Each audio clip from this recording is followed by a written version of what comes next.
الحمد للہ رب العالمین والعاقبۃ للمتقین والصلاة والسلام علی رسول الکریم۔ السلام علیکم ورحمۃ اللہ وبرکاتہ۔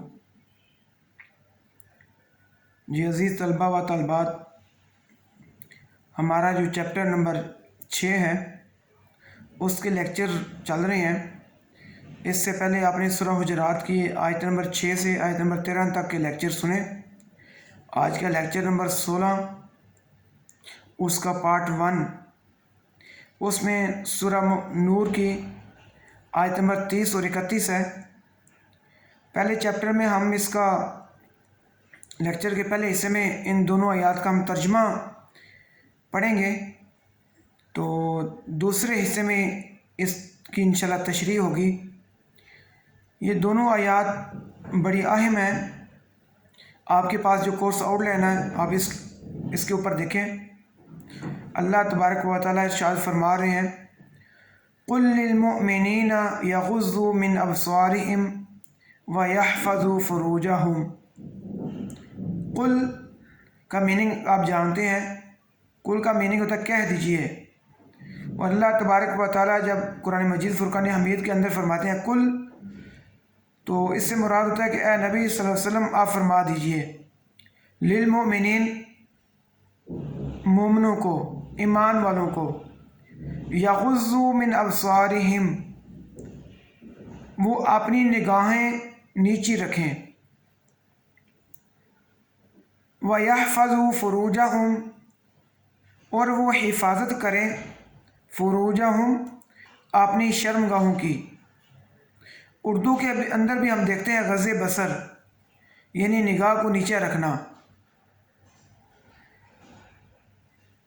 ذَلِكَ أَزْكَىٰ لَهُمْ یہ زیادہ پاکیزہ بات ہے، حکم ہے، عمل ہے ان لوگوں کے لیے یعنی مومنوں کے لیے۔ إِنَّ اللَّهَ خَبِيرٌ بِمَا يَصْنَعُونَ بے شک اللہ تبارک و تعالی پوری طرح باخبر ہے، بما یصنعون جو وہ کام کرتے ہیں۔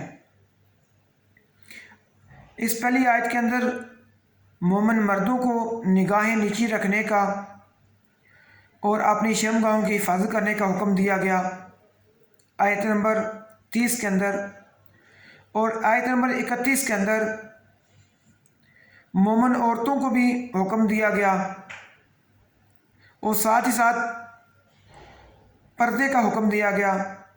اللہ تبارک و تعالیٰ فرما رہے ہیں، آیت نمبر 31 کو آپ دیکھیں، وَقُلْ لِلْمُؤْمِنَاتِ اے نبی صلی اللہ علیہ وسلم فرما دیجئے مومنات کو، ایمان والیوں کو، یغضضن من ابصارہن کہ وہ اپنی نگاہوں کو نیچا رکھیں، وَيَحْفَظْنَ فُرُوجَهُنَّ اور وہ اپنی شرمگاہوں کی حفاظت کریں، وَلَا يُبْدِينَ زِينَتَهُنَّ اور وہ اپنی زیب و زینت کو ظاہر نہ کریں، إِلَّا مَا ظَهَرَ مِنْهَا مگر جو اس میں سے ظاہر ہو جائے، وَلْيَضْرِبْنَ بِخُمُورِهِنَّ عَلَى جُيُوبِهِنَّ اور وہ اپنی اوڑھنیاں، اپنے دوپٹے اپنے سینوں پر رکھیں، وَلَا يُبْدِينَ زِينَتَهُنَّ اور وہ اپنی زیب و زینت، اپنا بناؤ سنگار ظاہر نہ کریں،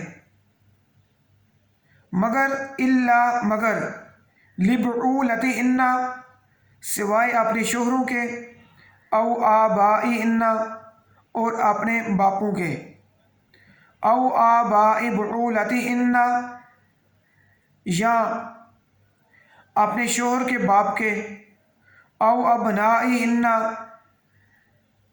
یا اپنے بیٹوں کے، او ابناء بعولتہن یا اپنے شوہر کے بیٹوں کے، او اخوانہن یا اپنے بھائیوں کے، او بنی اخوانہن یا اپنے بھتیجوں کے۔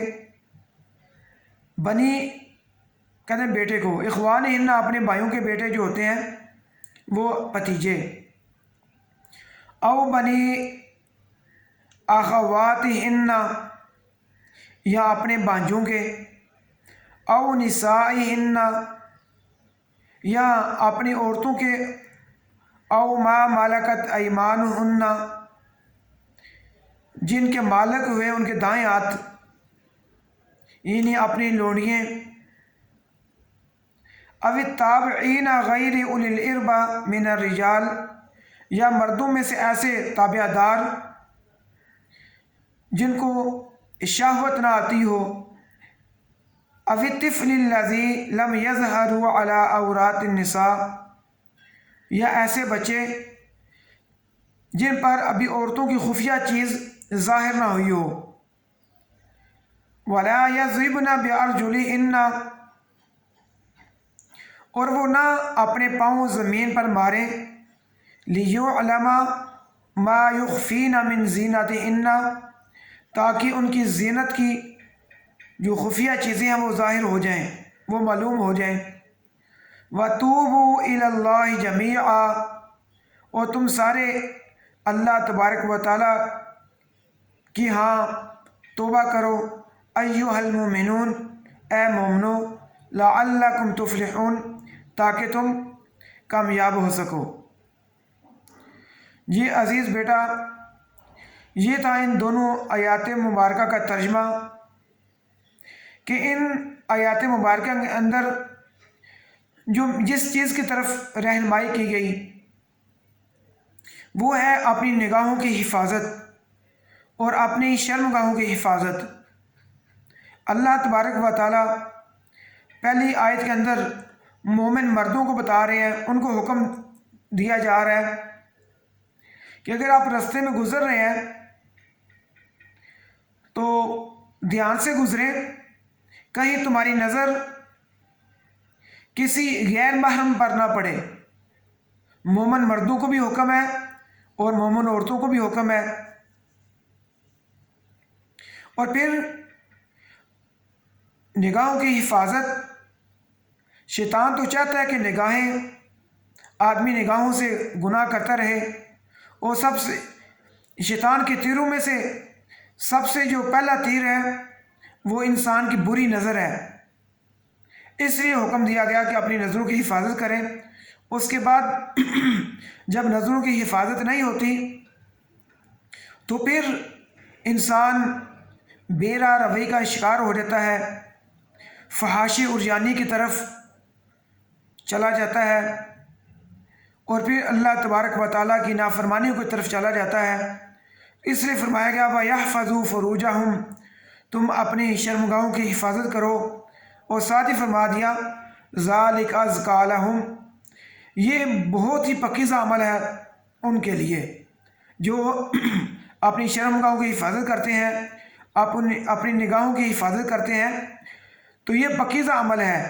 وہ پھر شیطان کے پیچھے نہیں چلتے، شیطان ان پر حملہ نہیں کر سکتا، وہ صرف اور صرف اللہ تبارک و تعالیٰ سے ڈرتے ہیں، کسی غیر محرم کی طرف، کسی فحاشی اور جانی کی طرف وہ نہیں دیکھتے۔ تو اللہ تبارک و فرما رہے کہ یہ پاکیزہ عمل ہے ان کے لیے۔ اور اگر کوئی بندہ خفیہ طریقے سے شریعت اسلامی سے ہٹ کر یا دیکھتا ہے کہ میں جو کام کر رہا ہوں، میں جس طرف دیکھ رہا ہوں، میرے جو اعمال ہیں، میں جو کام کرتا ہوں، ان سے کون سا کوئی باخبر ہے؟ کسی کو کیا پتہ ہے؟ نہ میرے گھر والوں کو پتہ، نہ میرے اساتذہ کو پتہ، کسی کو نہیں پتہ، میں تو خفیہ کر رہا ہوں۔